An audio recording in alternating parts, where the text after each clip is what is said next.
बीते दिन जो है बिरजू महल का एक एक्सीडेंटल केस सामने आया था कि उसकी मारपीट हुई, इस तरह की तमाम बातें सामने आई थी। आप हम मौके पे मौजूद थे, आप तहरीर देने काशीपुर कोतवाली पहुंचे, क्या है पूरा मामला? सर हम रामनगर से हम काशीपुर साइड आ रहे थे और मैं ऐसे ही होंगे 50-60 की स्पीड से होंगे और ये व्यक्ति कम से कम नहीं तो होगा कोई 80-90 की स्पीड से रॉन्ग साइड से आया, तो मेरे लेफ्ट साइड के शीशे पे लगा बहुत तेज आके। तो जैसे ही ये लगा है तो तुरंत ये गिर चुका। तो ये भाई मेरा आगे जा रहा था, हम पीछे थे, तो हम इन्हें देख के रुके।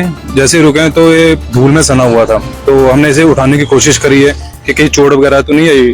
तो हमने जैसे इसे उठाया तो गाली वाली देना स्टार्ट हुआ, तुम्हारी ऐसी गंदी गंदी माँ बहन की गाली देनी स्टार्ट हुआ। तो इतनी देर में ये बोले कि ये भाई को मैं जानता हूँ, तो इतनी देर में ये बोले कि हाँ भाई हम एक दूसरे को जानते हैं। तो कह रहा मैं तुझे नहीं जानता, ऐसा वैसा, तुम्हारी मैं ऐसा कर दूंगा वैसे कर दूंगा। मैं कि कानून की हमें धमकी देने लग पड़ा कि तुम्हें जेल की चक्की हमें पिसवा देंगे। चलो भी इतनी देर में, तो उतनी देर में ही उसने अपना हेलमेट उठाया, हेलमेट उठा के इस भाई के यहाँ पे इन्होंने मार दिया। मारने के बाद भी हमने देखा कि वहाँ पे पब्लिक इकट्ठी होने लग पड़ी, तो मैं पब्लिक में शोर कर दूंगा तो मैं पीटूंगा यहाँ पे, ऐसा वैसा। इतनी देर में हम वहाँ से धीरे धीरे हम वहाँ से गाड़ी में बैठ के अपने निकलने लग पड़े। और सुबह मॉर्निंग में जैसे हमने सोशल मीडिया देखा तो सोशल मीडिया पे इसी की सब न्यूज चल रही थी। तो मैं देखा यार ये वही है जो कल हमारी गाड़ी से एक्सीडेंट हुआ है। तो इतनी देर में हमने आपस में बात करी कि हमें जाना चाहिए कल को ये और कोई झूठा मुकदमा हमारे ऊपर ना करवा दे, हमारी गाड़ी के ऊपर। क्योंकि है तो वहाँ पे बहुत जितनी हमने गंदी गाली दे रहा था, ये कुछ भी बोल सकता है ये इंसान। हमने आपस में बात करी और इन्हें हमने रुद्रपुर से बुलाया। तो बुलाने के बाद हमने अपने बाजपुर में इकट्ठे हुए, बाजपुर में तहरीर टाइप करवाई।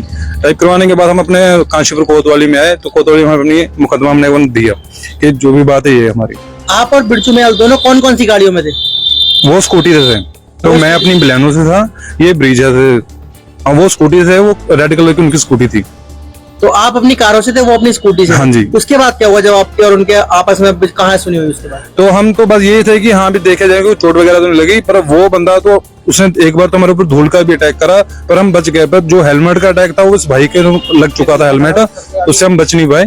तो इतने में देखा कि वहां पर पब्लिक इकट्ठी हो रही है। मैं यार ये जैसे झूठा बंदा है तो हमें माँ बहन की गाली दे रहा है, कुछ भी कर सकता है। तो इतनी देर में हमने केला मोड़ से होके हम अपने घर को आ गए और बाकी सुबह में मॉर्निंग से पता चला। काशीपुर कोतवाली पहुंचे, प्रशासन से क्या अपील करते हैं? भी ये है कि सच का हो जो भी हो, हमारी इसमें कोई भी गलती नहीं है। हम सिर्फ 50-60 की स्पीड में थे, तो ये बंदा बहुत रैश ड्राइविंग कर रहा था, तो ड्राइविंग के ही चक्कर में एक्सीडेंट हुआ है। और वैसा कोई भी हमारा नहीं, हम सिर्फ आम घर से बिलोंग करते हैं, हम सिर्फ अपना दिहाड़ी टप्पा करके खाने वाले हैं, पर ऐसा हमारा कुछ भी नहीं है जैसे ये बोल रहा है। एप्लीकेशन दिया आपने? हाँ जी, दी एप्लीकेशन। तो उम्मीद है कि यहाँ की पुलिस हमारे लिए सहयोग करेगी, क्योंकि हमें लग रहा है कि जो होगा हमारे साथ सही होगा।